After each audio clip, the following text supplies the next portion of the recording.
আবারও পর্দায় ফিরছে প্রতীক সোনামণির জুটি। মোহর কিংবা এক্কা দোক্কা, মানুষ এখনো পর্যন্ত প্রতীক আর সোনামণির জুটিকে ভুলতেই পারছে না। আর তাই তো পর্দায় যখন সোনামণির বিপরীতে অন্য নায়ককে দেখা যাচ্ছে কিংবা প্রতীকের বিপরীতে অন্য নায়িকাকে, দর্শক যেন কি একটা মিস করছে। আপনিও কি তাই? প্রতীক সোনামণির এই জুটির সিক্রেটটাই বা কি? দুজনের মধ্যে সম্পর্কটাই বা কেমন? বহুবার প্রেমের গুঞ্জন শোনা গিয়েছে, কিন্তু আসল সত্যিটা কি? শুধুই কি খুব ভালো বন্ধুত্ব? এবার প্রতীকের মুখে তাদের সম্পর্ক নিয়ে শোনা গেল অন্য কথা। ঠিক কি বললেন অভিনেতা? অকপটে স্বীকার করে নিলেন।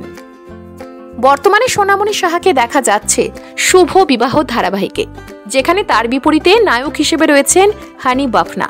অপরদিকে শুরু হয়েছে প্রতীকের নতুন ধারাবাহিক দাদামণি, যেখানে প্রতীক বলছেন 4 বোনকে নিয়ে এক অন্য লড়াইয়ের গল্প। প্রতীকের বিপরীতে রয়েছেন নতুন নায়িকা।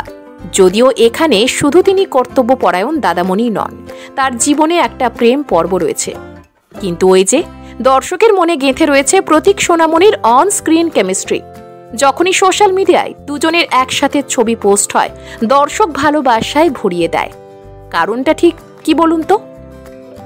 সম্প্রতি এক সাক্ষাৎকারে প্রতীকের দাবি, এত বছর ধরে পরপর 2টি ধারাবাহিকে তার আর সোনামণির জুটিকে দর্শক অনেক ভালোবাসা দিয়েছে। সেই কারণেই বারবার পর্দায় এই জুটিকেই মানুষ দেখতে চায়। এখন না হলেও ভবিষ্যতে এই জুটিকে অবশ্যই দেখা যেতেই পারে। এখানেই তো টুইস্ট। তাহলে কি আবারও নতুন ধারাবাহিকে দুজনকে একসাথে দেখা যাবে? যদিও সেটা সময় লাগবে, কারণ দুজনেই এখন 2টি আলাদা আলাদা ধারাবাহিকে ব্যস্ত। এই তো গেল অন স্ক্রিনের কথা।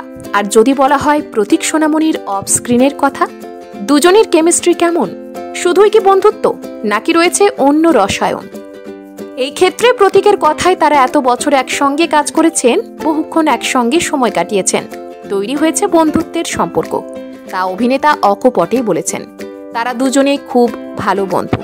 বিভিন্ন অনুষ্ঠানে তাদের ছবি দেখে দর্শকদের নানা রকম ইচ্ছে সোশ্যাল মিডিয়ায় দেখতে পাওয়াটাই স্বাভাবিক, এমনটাই মনে করেন অভিনেতা। তবে না, অফ স্ক্রিনে দুজনে প্রেম করছেন কিনা তা এখনো জানা যায়নি। তবে এটা ঠিক, প্রতীক আর সোনামণির মধ্যে খুব সুন্দর একটা বন্ধুত্বের সম্পর্ক রয়েছে। আপনি কি এই জুটিকে পুনরায় পর্দায় দেখতে চান? এই জুটিকে 10-এ কত দেবেন? ঝটপট জানিয়ে ফেলুন কমেন্টে।